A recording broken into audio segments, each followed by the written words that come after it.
I truly believe that when you are value-based and you truly care, authentically care about people, about your employees, about your customers, about, people and the future of our planet, you also profit. And I think everything's integrated. The caring cannot stop at a certain level. Top leaders, meaningful conversation, actionable advice, bulldoze complacency, ignite inspiration, create impact. Produced by the Southwestern family of companies. This is the Action Catalyst.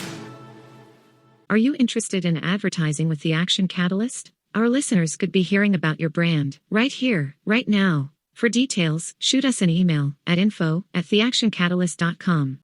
Shari Arison is absolutely amazing. Shari is an American-born Israeli businesswoman and philanthropist. She's the owner of Arison Investments, which is made up of several different companies and also philanthropic organizations. And her philosophy, I think you're going to find fresh and radical and very unique. And so she is also an author, Activate Your Goodness and the Doing Good Model. And so she is here to talk to us about what that means, doing good. So Shari, welcome to the show. Thank you very much. I'm happy to be here. So you have this philosophy, Shari, doing good is good business. So can you just tell us, what does that mean and how did you kind of come up with that? Well, after working many, many years in different fields in business, I'm in finance, real estate, infrastructure, water, renewable energy, and salt. And alongside that, I also have several philanthropic organizations, family foundation, a volunteer organization, and a spiritual organization. What I realized is that do good for people and for the planet, and you can still profit in everything that you do. So the vision became doing good, and all the values that we implement became the doing good model. The doing good model has 13 values. Some of the values that are implemented are, for instance, financial freedom, because we're in finance and we have a bank. Through the doing good model, we realize that being in finance, we can really educate people and give them the tools to make the right choices so that they can prosper and grow. So that's an example. Another example is in sustainability. Our real estate and infrastructure company builds the 100% sustainable. So since we have this sustainable information, why not implement sustainability throughout all of our companies and all of our organizations? So that's how we take value by value and create practical tools for implementation across the board. It's funny, for years, I'm talking years back when I talked about sustainability, when it wasn't even a word that anybody understood, the main issue was how can you build sustainable and make profit? And we've proven that it can be done. We've made more money over the years building sustainable, and we've shown a growing profit over the years in all of our businesses. And I truly believe that when you are value-based and you truly care, authentically care about people, about your employees, about your customers, about people and the future of our planet, you also profit. So let's talk about the planet for just a second, because that's a part of this that you also feel like any investment that you have made to protect the environment is something that has just it's come back directly in a bottom line profits. Yes, definitely. And I think everything's integrated. The caring cannot stop at a certain level. It's caring about the individual and doing good individually for oneself and one's surrounding. And that includes interpersonal relationships, that include, all the ever widening circles, and that includes our environment. We have one planet that we live on, and we need to care for our planet as well. And like I said, it has not reduced our profits. It has increased our profits by thinking this way and implementing our businesses in this way. So what about creating that culture beyond you? How do you communicate as a leader through all these different organizations and all these different industries that you go, look, people, this isn't just a nice thing. This isn't just us sitting around the campfire talking about doing good. This is actually the culture. Well, I can give you one major example of what we've done in order to make this work. Number one, when you talk about values, it's not something that you can tell people to be value-based. You have to educate, you have to engage people, you have to enroll them, and that takes time. It's a process. But what we've done is we've created cross-cultural forums. We call them forums. And what we have is representatives, and it's normally middle management. It's not CEOs and chairmen. It's more of the employee level of representatives from each one of the businesses and organizations sitting around the table. So we have representatives from the bank, representatives from the infrastructure company, the water company, the spiritual company, philanthropic organizations. So we have all these different people sitting around the table with the backing of their chairmen and their CEOs in order to be creative and think how we can implement these values. And what's happened is it created discussion, it's created creativity, it's created practical tools for implementation. And people are engaged and excited, and they feel like they're part of something bigger. They get together every month. We have it in the middle of the year, and at the end of the year, we have a conference of all of the companies coming together, showing what's actually been implemented. So, it's not just something written. It's not something on the wall. You can actually see what's been done. So, for instance, I'll take one of the values in volunteering, for instance. So we created Good Deeds Day, and we had 61 countries already that joined in for Good Deeds Day. We had 3 million hours of volunteering on that day. We have all of our companies involved in Good Deeds Day. It crossed all cultures, all boundaries, all ages, and people come together and do a good deed for the benefit of others, each one in their own way. So that's something concrete, something that can be measured. And we do this with all of our values.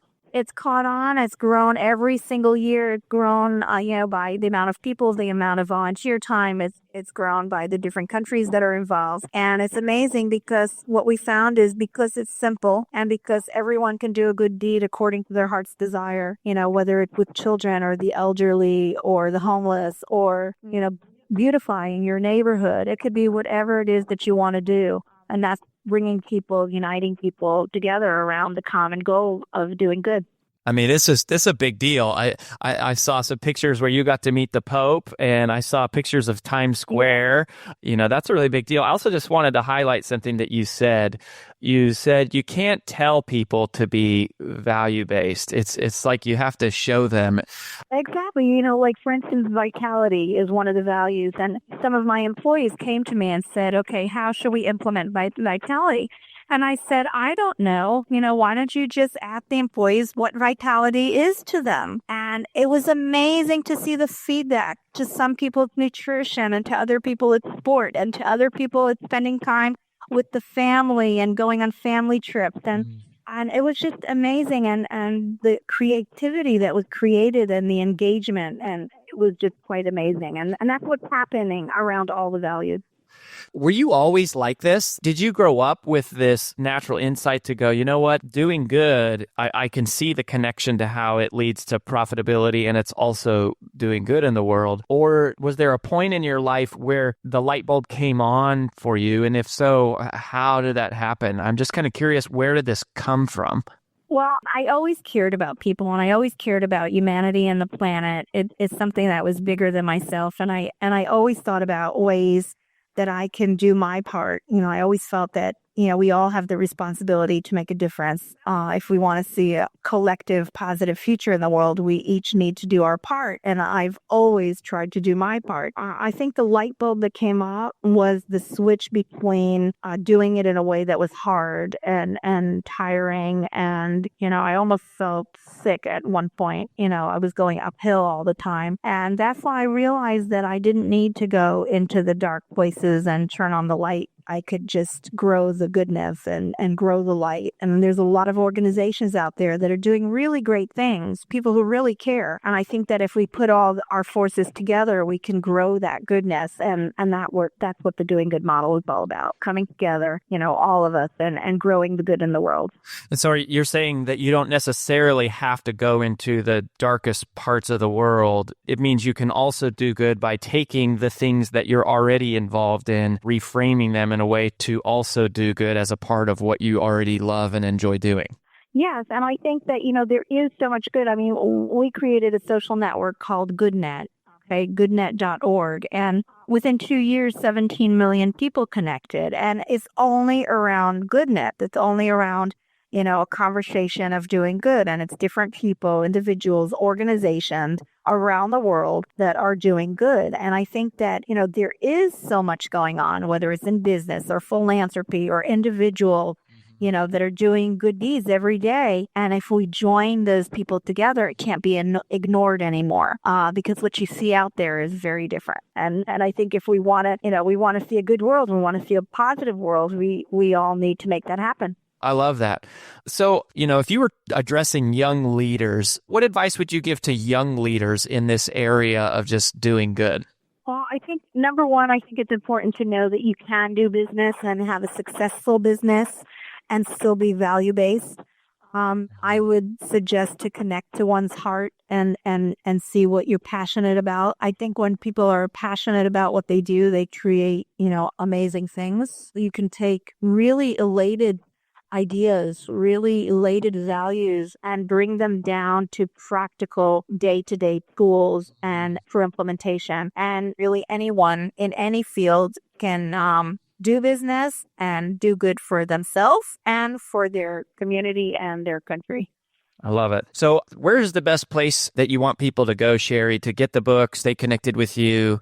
Well, they can go, of course, to Amazon or Barnes & Noble, but also they can go to thedoinggoodmodel.com. They could either purchase the book or get information there. So my last question for you is what is next for somebody like you? I mean, you're still involved in a lot of things. Why? What's driving you?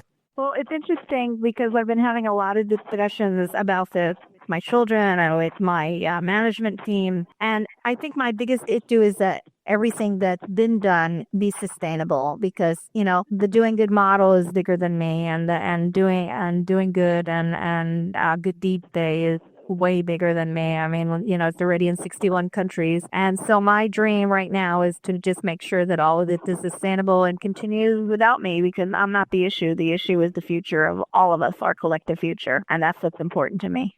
Thank you for what you do, Shari. We really appreciate you and we wish you the best. Thank you. Thank you so much. If you enjoy this podcast, please make sure to subscribe. And to stay updated on everything that the Action Catalyst is up to, make sure to follow us on Facebook and Instagram at Action Catalyst Podcast and on Twitter at Catalyst_Action. And as always, thanks for listening.